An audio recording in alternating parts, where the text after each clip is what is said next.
Eu contei para vocês que a pauta do dia estava quente, né? Já quero atualizar mais uma aqui. O Congresso derrubou o veto do presidente da República sobre o marco temporal. E o Senado está votando nesse momento também se vai derrubar esse veto, o que tudo indica que sim. As casas estão bem alinhadas nesse sentido. Então, além da desoneração da folha de pagamento, marco temporal, outra proposta cara para o governo federal sendo derrubada antes do fim de 2023, Alangani. Acertada a decisão do Congresso, em ambos os casos, a reoneração da folha de pagamentos poderia trazer um aumento do desemprego à medida que ia tornar mais caro o processo produtivo, a contratação para as empresas. Lá atrás eu teria sido contra por conta da equidade fiscal na tributação, mas uma vez que ficou assim, vamos ampliar o debate para aumentar a desoneração para mais setores. O governo está no direito dele, né, edita uma medida provisória, mas provavelmente vai perder de novo. Em relação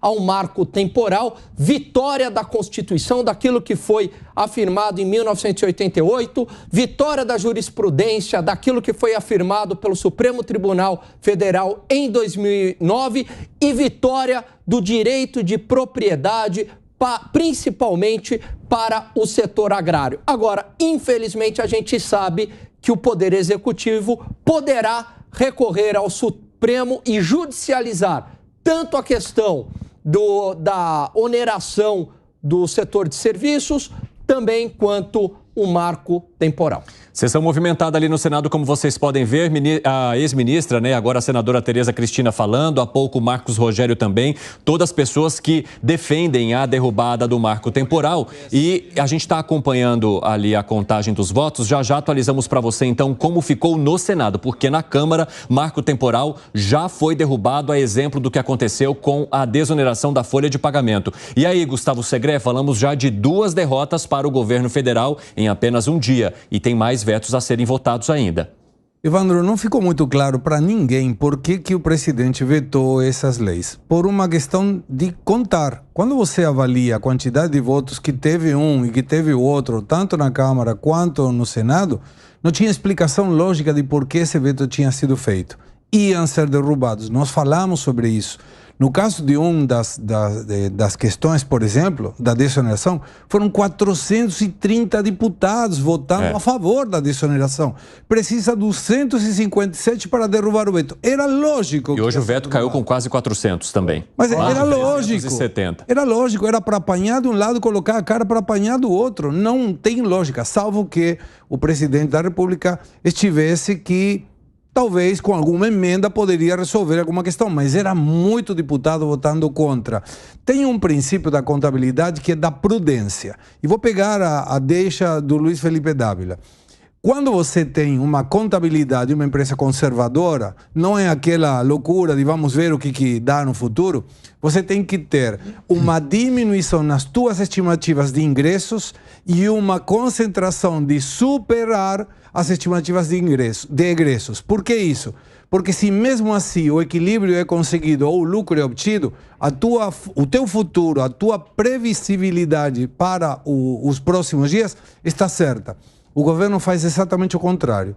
Ele estima superavitariamente a quantidade de ingressos futuros e desestima a quantidade de despesas. E aí dá no que dá. Não vai conseguir de jeito nenhum o equilíbrio. Não vai conseguir o superávit fiscal. E quando você não tem um superávit, e a gente insiste muito com isso, alguém tem que financiar ou a emissão monetária, o aumento da dívida, o aumento da carga tributária. Nenhuma é boa para a economia. Pessoal, quero situar a nossa audiência. Então, nós estamos falando para vocês de 2 vetos que já foram derrubados e que são muito importantes para quem defendia a derrubada, mas também para o governo federal, que acabou saindo aí perdedor nessa história. Porque a gente está falando do veto, a desoneração da folha de pagamento, 17 setores que seriam beneficiados agora mantêm, então, essa prorrogação até 2027. E estamos falando também da derrubada do veto sobre o marco temporal das terras indígenas. Esse veto já caiu na Câmara dos Deputados, agora passa pela votação ali no Senado. Fábio Piperno, como que o governo deve acolher uma situação que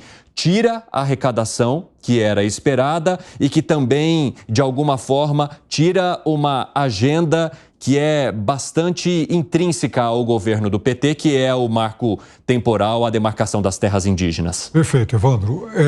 Eram duas derrotas mais do que esperadas, todos nós falamos sobre isso. Não tinha menor, era uma utopia imaginar que o resultado pudesse ser diferente do que a gente acabou de constatar. No caso do marco temporal, eu sempre tive a suspeita de que o governo queria dar uma satisfação para parte da sua base que exige isso. Então o governo, com esse veto, falou, bom, está aqui, eu tentei, perdemos, mas tentamos. Do ponto de vista político, óbvio que é uma derrota, que dói, claro, mas o governo mostrou para parte do seu público que ele também cumpriu aí uma agenda de campanha. No caso da desoneração, aí a questão, eu acho que ela é muito mais profunda e diz muito mais a respeito da índole aqui do Brasil. O Brasil é o país que adora a boquinha. Então, em 2011, foram concedidos aí esses benefícios pela Dilma. É bom que a gente frise isso. Só que quem foi beneficiado, está evidente que nunca mais ia querer largar o osso. Aqui no Brasil é assim. Se você concede algum benefício para algum setor, não imagine que esse benefício ele vai ter um tempo de duração. Ele vai ser para sempre. Hoje, por exemplo, ontem e hoje, os jornais estão repletos aí de matérias. Ontem tinha anúncio de página inteira de um lobby da indústria automobilística para manter a concessão de benefícios concedidos às montadoras que se instalaram no Nordeste e no Centro-Oeste. Então isso junta, por exemplo, Ronaldo Caiado, um liberal à direita, com o governo da Bahia, à esquerda, porque, afinal de contas, eles querem manter isso. E na outra ponta, as montadoras beneficiadas, o Grupo Stellantis, por exemplo, que junta várias marcas, dando aí, pagando página inteira de anúncio em jornal para explicar por que aquele benefício tem que ser prorrogado. Como foi, então, agora a questão da desoneração, que acaba beneficiando 17 setores. E veja, nessa votação de ouro, o governo, enfim, os vetos, eles receberam um sim de apenas 78 deputados. O que significa o seguinte, se você juntar o PT, o PSOL e o PCdoB, que a gente presume sejam as bancadas mais à esquerda, eles têm mais do que esses 78. Então, ocorreram várias defecções, até mesmo no campo da esquerda. Por quê? Porque são aqueles grupos também mais aliados, mais próximos das entidades sindicais que se abraçaram aí ao empresariado beneficiado para tentar manter isso. Fala, Felipe Dávila. O Pipeno fez um diagnóstico perfeito do porquê que o Brasil precisa de um choque de um presidente liberal. Porque é exatamente isso. Por quê? Porque o que a direita chucra e a esquerda retrógrada têm em comum? O gosto pelo nacional-estatismo. Os dois gostam de Estado forte, os dois gostam de Estado centralizador e os dois gostam de distribuir dinheiro para todos esses currais que se apoderam da máquina pública. Isso não tem nenhuma diferença entre o que eu falo aqui, que é a esquerda retrógrada e a direita chucra. Por isso que a gente precisa de liberalismo. Porque um país onde 40% do PIB passa pelo Estado, o que todo mundo quer é capturar o Estado e conseguir uma vantagem. Então, em vez de fazer regras para simplificar, desburocratizar, abrir a economia e fazer com que a regra vá lá para todo mundo, o que a gente faz no Brasil? Cria atalho, aumenta a complexidade e fica distribuindo favor setorial. Esse é o grande problema desse nacional-estatismo que reina no Brasil há mais de 40 anos. Então, o problema que nós temos é que nós não temos um presidente da República que é comprometido com uma agenda liberal, aprovar as reformas do Estado, simplificar regras, desburocratizar, tirar o Estado pesado das costas de quem produz, empreende e trabalha. Já abro espaço para vocês dois, é que o Piperno levantou a mão. O que foi, Piperno? Não necessariamente um presidente liberal, até porque na questão da desoneração, o presidente tentou barrar isso. Ou seja, por que 17 setores tem que ter vantagem em relação aos demais? Não, tem que ser todo mundo. Não é? O que a gente discute é que Sim, exatamente aí o todo mundo é uma grande discussão, porque o todo mundo, a gente não sabe, por exemplo, até que ponto o Estado consegue sobreviver com o todo mundo. Não. Se cortasse a carne, dava, né? Todo mundo é muita gente. Dava para cortar a carne. Excesso de benefícios. Não custa, eu tenho lembrado sempre aqui que são governadores ditos liberais que querem exatamente o ICMS alto de volta. Aliás, tem um que já aumentou uma parte e quer um segundo aumento agora. Mas, de qualquer forma, isso em relação, por exemplo, à indústria automobilística, o lobby conseguiu, inclusive, agora aumentar de novo a tarifa de importação para carro elétrico. Né? Temos até isso no Brasil, liberar o inimigo de carro elétrico. O problema não é esse, o problema é o seguinte, veja só uma coisa, nós aprovamos a reforma previdenciária e agora a dívida previdenciária já começou a correr de novo, porque a gente faz uma reforma meia boca, a gente não faz uma reforma de verdade. Então, o grande problema, se a gente não reduzir custo do Estado com a máquina pública, benefício, aposentadoria, não tem como fechar a conta. Nós vamos continuar sendo o país emergente que mais taxa o setor produtivo. E isso é desastroso para a retomada do crescimento econômico e a geração de emprego. Agora, Gustavo Segré, o governo estava com uma proposta de apresentar um projeto à parte aí da desoneração da folha de pagamento que pudesse de alguma forma beneficiar esses setores, mas não prejudicar o governo federal. O recado foi dado aí pelo Congresso, a desoneração vai ser mantida. Agora o governo tem até 2027 para tentar pensar em alguma proposta que possa beneficiar todos os setores, não apenas alguns, mas também de alguma forma garantir a arrecadação. Que caminho você vê? Te garanto que não será mais tocado esse assunto. Não será mais tocado. Ou seja, só voltará a se tocar no assunto quando a história apertar de novo, virar uma disputa, um novo veto acontecer, se é que vai acontecer, e o Congresso derrubar novamente depois de lobby dos setores. Mas seria interessante que o Congresso tomasse a potestade de um assunto, se escutar 3 em 1, tentar desonerar todos os setores. Exatamente. Essa é uma proposta que já foi aventada ali. Porque isso vai obrigar o governo a diminuir as suas despesas.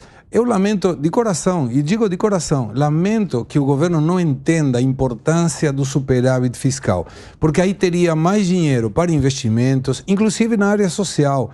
Poderia ter mais dinheiro para ajuda social daqueles que hoje não estão contemplados no trabalho, que não têm emprego. Mas não é uma questão de ajuda social para distribuir dinheiro, sino para formar próximos empregados em termos de habilidades e de conhecimento. E isso permitiria que as pessoas que hoje dependem do Estado deixem de depender.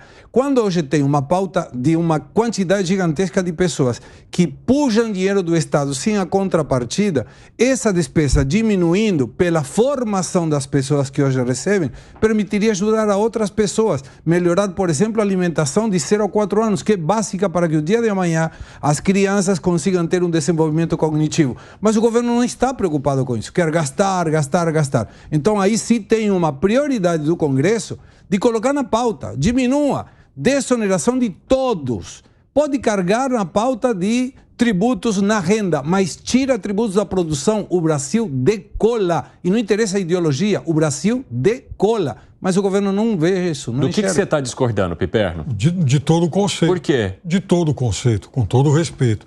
Então, não, a gente está aqui para discutir ideias diferentes. Mas sabe qual é o jeito mais rápido, por exemplo, que haveria para sobrar dinheiro para tudo isso que você falou? Cortar todos os subsídios, todas as bolsas empresárias que tem aqui no Brasil. Aliás, a Dilma é responsável por muito.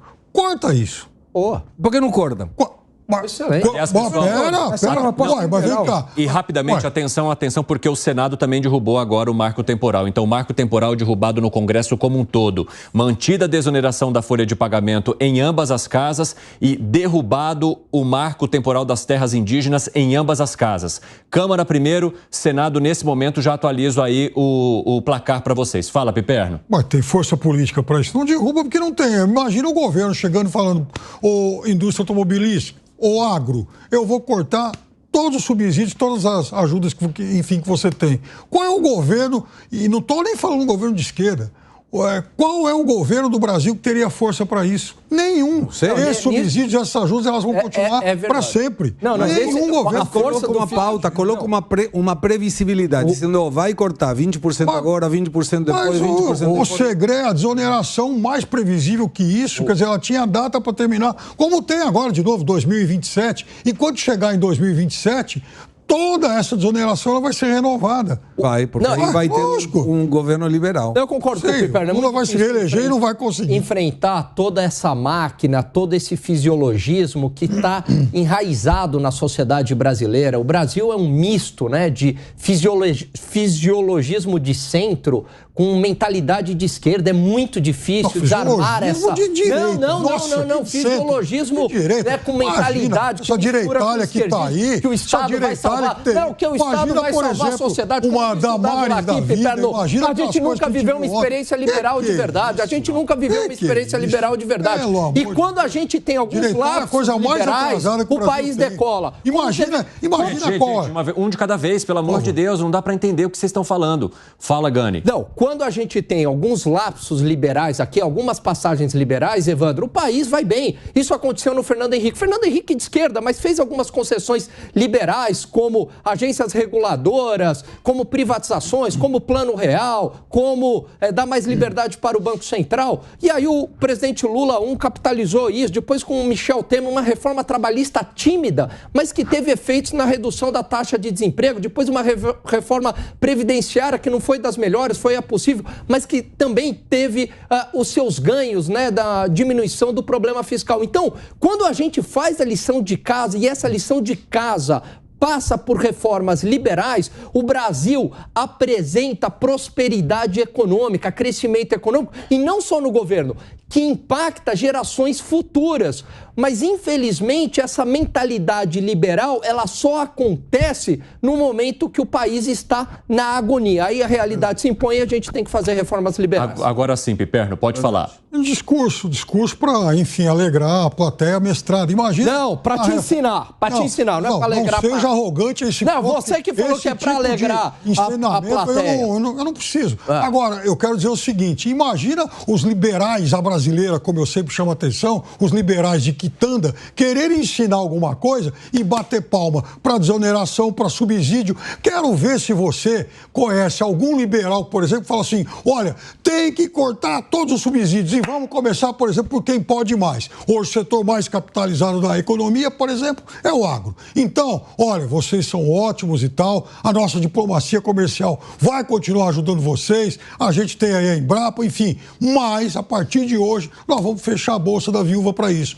Indústria automobilística, você, desde o tempo do Juscelino, tem uma série de vantagens. A partir de agora, a fonte secou. Quero ver alguém fazer isso. Piperno não tem razão, Dávila? Não tem razão pela seguinte razão. Eu vou contar por quê. Porque ele tem mania de taxar gente que é liberal que nunca é. Porque quem defende esse Estado nacional-estatismo não é liberal. Então, a direita brasileira não é liberal. É uma direita que tem essa visão do nacional-estatismo. Não é liberal. Então, você usa o termo errado. É completamente errado. Mas o Piperno não estava Mas espera aí. Estava falando dos liberais da brasileira. Dele, o liberal brasileiro... Isso não é liberal, Piperno. Você me desculpa. Isso não é liberal. Mas o Brasil não forjou outra categoria de liberal até hoje. É só isso. O Brasil tem uma categoria de liberal, sim. Só que é turma que não conseguiu nunca formar um governo. Isso é outra história. Mas que tem liberal, tem. Agora, o ponto é o seguinte, o que tem... Aliás, no meu programa de governo, se você for lá ver, tinha que acabar com todo o subsídio, sim. E o que era como que era para fazer? Como é que você faz isso de uma forma viável? Você simplesmente vai colocar uma data que aquele benefício será extinto. Pra você não quebrar todo mundo de uma vez. Nos próximos 4 anos, vai cair... Mas não foi o que aconteceu agora com a desoneração da folha de pagamento? Não, mas não pode... Não, mas não pode renovar. A história é que todo benefício... Porque qual que é a função do benefício? Mas aí o Congresso vai sobreviver. O Congresso acabou de renovar. Não, mas então, por que é o problema? Qual que é o problema?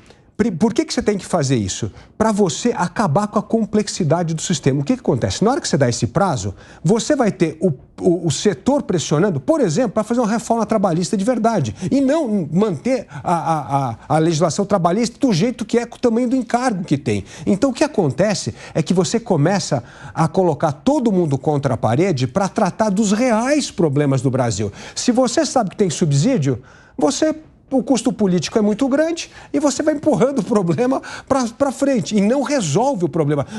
Olha, gente, desde a redemocratização a gente não resolveu o problema previdenciário, o problema trabalhista, o problema das contas públicas, o tamanho do Estado. Nada disso foi resolvido. Por quê? Porque a gente vai empurrando com a barriga. Então tem que colocar limite, tem que colocar prazo para que a sociedade encare as reais reformas do Estado. 4h26 da tarde, o pessoal da rádio vai para um rápido intervalo. Daqui a pouco esperamos vocês, hein? Não saiam daí porque o debate está muito bom e a pauta hoje está intensa. Nas outras plataformas, seguimos firmes e fortes. Fala, Gustavo Segré. Eu queria ir um pouquinho para trás, mas não muito. Por que se deram esses benefícios? Governo da Dilma, fundamentalmente. Porque naquele momento, na canetada, foi diminuída a taxa de juros para soltar crédito para que todo mundo tivesse dinheiro. Com o pessoal com dinheiro, começou a aumentar a demanda de produtos e serviços, mas a produção não acompanhou. Isso gerou inflação. Aí se perderam um dos 3 pilares da economia, que era superávit fiscal, meta por inflação e liberdade cambial. Nesse momento, então, o que fez a Dilma? Na canetada de novo, aumentou a taxa de juros e o pessoal que tinha pego um crédito com uma taxa menor falou, pô, isso aqui é bom, eu coloco o dinheiro no banco, compro o produto que eu quero comprar daqui a pouco e eu fico com uma diferença. Então, nesse momento, toda a oferta que estava indo produzir para essa demanda que existia na teoria, a demanda terminou e a oferta empurrou. Nesse momento, então, muitas empresas teriam quebrado e a quantidade de desemprego era gigantesca. Então, o governo saiu soltando subsídios para alimentar a continuidade da produção, porque senão a economia ia ser pior do desastre que foi. E aí aplica outra questão. Imaginemos que qualquer pessoa que está nos assistindo é contratada para trabalhar numa empresa. E no momento da contratação te disse, eu vou pagar o teu Uber para você ir e vir tranquilo, vou te dar um telefone celular, tem 30 dias de férias, pagas em qualquer lugar do mundo e você tem, sei lá, os benefícios que seja, plano médico, plano de aposentadoria. E de repente, quando você optou por essa oportunidade, de um dia para o outro te dizem, os benefícios não existem mais. Esses benefícios já estavam. De que maneira podem ser tirados? Da forma que o Luiz Felipe Dávila indicou. Eu te coloco prazo, ou no primeiro ano vai perder o celular. No segundo ano vai perder outra coisa. E você se prepara para isso. E essa maneira precisa da contrapartida do Estado para diminuir a despesa. Se o governo diminuir a despesa, não precisa ir atrás de cobrar na marra e pode organizar uma economia saudável.